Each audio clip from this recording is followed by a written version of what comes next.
Laboratoire des sciences de l'éducation artistique et culturelle et de la production des supports didactiques du CRAC, en collaboration avec le laboratoire d'études et de prévention en psychoéducation et le groupe de recherche en lettres, arts, culture et développement, ont organisé un colloque international pluridisciplinaire sur les objectifs du développement durable ODD sur le thème « Les sciences de l'éducation en Afrique au service des objectifs du développement durable ODD, défis, stratégies et opérationnalisation ».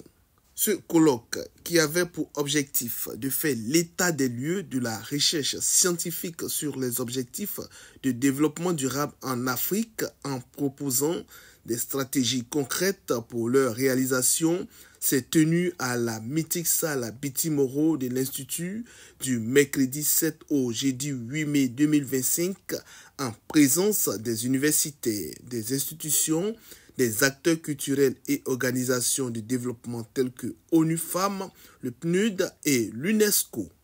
La cérémonie d'ouverture a été marquée par des interventions riches, dont celle du directeur général de l'INSAC, le professeur Siaka Ouattara, qui, dans son mot de bienvenue, a remercié tous les participants à l'activité en se réjouissant de la tenue de ce colloque.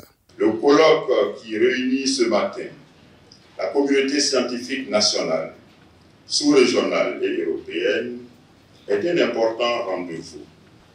Ce colloque illustre de manière fort éloquente la vision prospective et l'engagement de la communauté universitaire et scientifique à contribuer au dialogue entre les sciences de l'éducation et les ODD.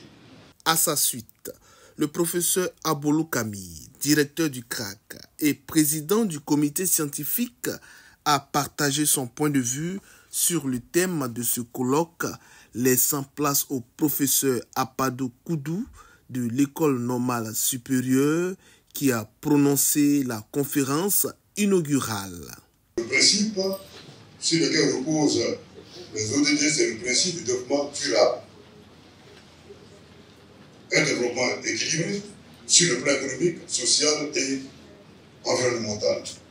2015, un bilan de OMD est fait, bilan qui conduit donc les acteurs à opter pour les ODD au nombre de 17 avec 169 cibles. On a eu droit à un panel de haut niveau sur le thème ODD, éducation et autonomisation, animé par Dr Yeboah Kwasi de l'ONU Femmes, M. Boga Christian du PNUD et M. Nyakabi Désiré de l'UNESCO, modéré par Professeur Bongué Jean-Baptiste de l'IPNET. Parmi les 169 cibles, il y a 40 cibles qui sont retenues.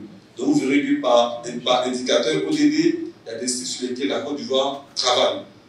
La première cible, pratiquement, pose sur le taux d'achèvement. La Côte d'Ivoire veut s'engager à ce que tous que ce soit les filles et les garçons, quand ils rentrent à l'école, que ce soit dans le primaire ou le secondaire, achèvent le cursus. Parce qu'il y a un problème d'abandon scolaire qui est observé.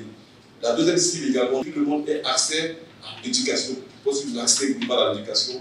Et il y a une autre cible qui naturellement travaille à ce que les gens acquièrent des compétences, aussi bien en matière éducative, en matière technologique, pour pouvoir supporter le développement. Les résultats généraux ont révélé qu'il y a une crise des apprentissages en Côte d'Ivoire. Les enfants vont à l'école, on les voit partir, mais ils ne réussissent pas. Ils n'acquièrent pas les compétences requises aux différents niveaux. Seulement 40% en fin de primaire ont les compétences requises en lecture, 17% en mathématiques. Quand on va au secondaire, la situation n'est pas meilleure. Et cette crise des apprentissages est devenue un des problèmes majeurs de la Côte d'Ivoire qui aspire à être une locomotive en Afrique. Notons que tout s'est bien déroulé dans l'ensemble durant ces 2 jours avec les activités majeures telles que la conférence inaugurale, le panel de haut niveau, les sessions de communication et d'échange.